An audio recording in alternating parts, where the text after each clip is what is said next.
It's an opening night full of fright on this week's Sweetwater Secrets.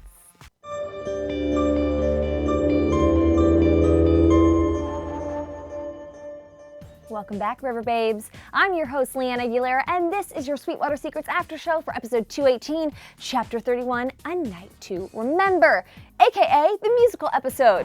It's gonna be a night we'll never forget. Now, we have so much musical madness to discuss, plus I'm bringing you exclusive behind-the-scenes secrets from stars KJ Apa, Madeline Petsch, and Camila Mendes, so let's jump right into it with the top headline of the week in the blue and gold breakdown. Now, there was plenty of musical mayhem in this episode, but there's only one headline that you need to know, and that's that the Black Hood is back! I'm back, baby. Now, during rehearsals for Carrie the musical, director Kevin started receiving cryptic messages that were cut from magazines demanding that Cheryl be removed from the role of Carrie White, or else. Now, for Cheryl's safety and because her mother forbid it, Cheryl was banned from the play and Kevin recast Midge in the role of Carrie White, much to the dismay of Ethel, who clearly wanted the role all along and even had cut-up magazines in her dressing room. Then, on opening night, the audience was treated to a killer surprise. Oh my God. Somebody should help her. For God's sakes, help her! That's right, poor Midge was stabbed to death, and the message written around her lifeless body read, "I'm back from the dead. All those who escaped me before will die." And it was signed from BH, aka Black Hood. Yikes, it's finally getting good. Now, let's take a look at what KJ Apa had to tell me about the Black Hood's return.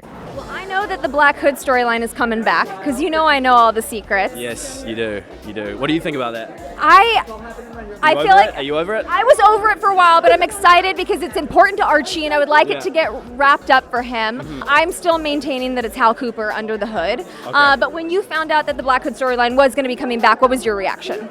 I saw it coming. I saw it coming for sure. It's not just going to end like that, you know what I mean? With a random janitor. Exactly, like, who is that guy? I've never met him in my life. Everyone would have been so disappointed. I was disappointed. Yeah. That's how I knew it was going to come back, though. All right, guys, now that the Black Hood is back, let's break down the list of potential suspects for who killed Midge.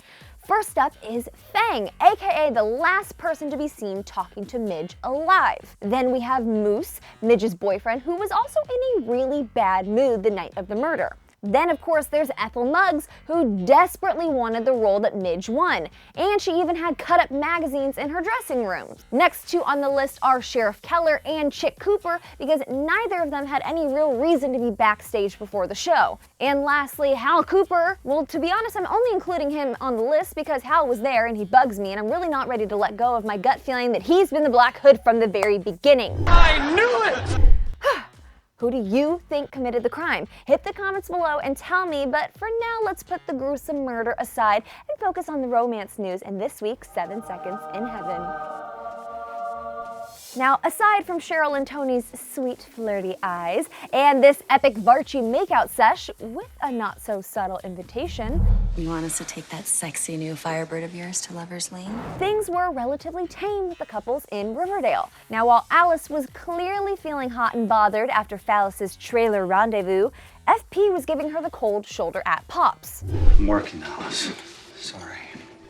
What gives, FP? One moment you're seductively spitting out gum, and the next you're brushing Alice off, and then you're changing your mind, and then you're showing up to the play only to ultimately bail?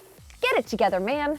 And speaking of disappointing moments, I could practically hear the Barchi fans' screams of agony when Betty hijacked Tommy and Sue's love ballad and used the song as a heartwarming moment for B and V. I know everything is gonna be fine because you shine. No, don't get me wrong, I loved that B and V made up. I'm just saying I feel badly that the Barchi fans never seem to catch a break or get a chance to shine, even when Betty and Archie are playing fictional characters in a play. Now, for more information from Riverdale showrunner Roberta Aguirre-Sacasa on why Betty and Veronica got that Barchi duet and why FP is playing games with Alice, head over to ET Online for an exclusive tell-all article. I'll also include the link below. Now moving on to hisses and kisses. Hisses to Ethel and her ultra salty behavior in this week's episode. Sorry you don't have any M&Ms to wash down that haterade, Ethel, but if you were good enough for the part, it would have been yours. Maybe try making a better vision board next time, hun. Wait, seriously? Hisses to Hal for messing up Betty's plan to make her mom happy. You had one job to do. Get the right flowers. Take note, men. I'm also sending hisses to Hal for being there on opening night and for ruining our chances for another phallus hookup. I hate so much about the things that you choose to be. Hisses to Hiram for going above and beyond in the douchebag department by revealing to Fred that he actually bought his son a car. Not cool. Hisses to Penelope Blossom for killing Cheryl's dreams of being a star. But then on the flip side with kisses, kisses to Cheryl for shutting down the haters and proving that she has a sensational voice, and for scaring the hell out of her heinous mother and demanding her freedom. In fact, here's what Madeline Petsch had to tell me about Cheryl's emancipation journey moving forward. Yeah, I mean, I think she's always wanted to be emancipated, so it wasn't like a huge surprise to me. But we were at the table read and we all were like, like, what a moment. Like, we needed the Cheryl craziness to pop in at some point, and it been a minute, and there it is. But I think more so what was exciting to me is that she finally stood up to her mom in a huge way. Yeah. Because I feel like it's always been this thing for her to keep it more under wraps, and then this time she was like, I'm done. I'm gonna bring the flames out, I'm gonna bring the blood out, and I'm gonna tell my mom who's boss. And it works. And I'm gonna protect Nana Rose. Protect Nana Rose at all costs. At all costs. At all costs. Nana Rose is bae. Have you seen her crawl? Oh my god, Barbara was so insistent on not having a stunt double for that. She was like, I'm doing all my own crawling. I was like, go for it, Barbara, live your life. She's like, I've been practicing all week. She's hilarious. Oh my god. Like give Nana Rose more lines. She's the funniest character. And she's like as funny, if not funnier in person. Oh, and here's an extra kiss to Tony for being by Cheryl's side and giving her all the confidence and courage she needed. Kisses to Archie. Finally, you did something right, Red. Thank you for standing up to Hiram and for making things right with your dad. Kisses to all the musical numbers, to Archie's dancing, and an extra kiss to Lily Reinhardt's voice because I thought she sounded particularly amazing and we don't get to hear her sing enough. This is hardly your concern. Kisses to Jughead for his hilarious videographer moments, from keeping an eye on Barchi. Easy there, Arch. Big Brother's watching. To his not-so-subtle spying on Ethel. Oh no, he's shooting B-roll. I thought he was perfect in this episode, especially when he looked at Betty this way. Do me a favor. Kisses to so many musical makeups. First to Josie for accepting Cheryl's apology for crushing on her with a little bit too much force. And then to B&V for finally going from foes to BFFs. Kisses to Riverdale for upping the stakes and bringing back the Black Hood so we can get a satisfying reveal that we all truly deserve. And my last kiss goes to the entire Riverdale cast for showcasing how incredibly talented they are. In fact, Camila Mendes could not stop gushing about how proud she was of her Riverdale co-stars during this episode. Take a look.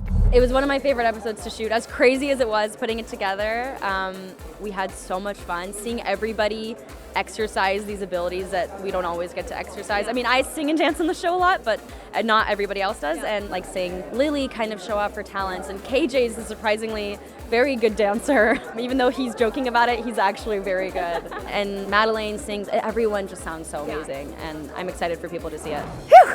That was a lot to jam-pack into one episode, and I've still got even more for you guys. Now click the link below to head over to ET Online to read my exclusive postmortem article with Riverdale showrunner Roberto Aguirre-Sacasa to get the inside scoop on why Midge was the one who needed to die, the latest Black Hood theories, and what's to come in the next 4 episodes. Now on next week's Sweetwater Secrets preview show for episode 219, chapter 32, Prisoners, I'll be bringing you exclusive interviews with Camila Mendes and Lily Reinhardt talking all about B&B's rekindled friendship. Plus, the real-life besties spill on their summer vacation plans now that they're roomies together in LA. I'm obsessed with everything that just happened. Now, as always, please give this video a like and then hit the comments to tell me your hisses and kisses about the musical episode. Who do you think killed Midge? And which Riverdalian had the best voice? Oh, and what are your predictions for what's ahead? Tell me everything! And until next time, bye-bye, Riverbabes.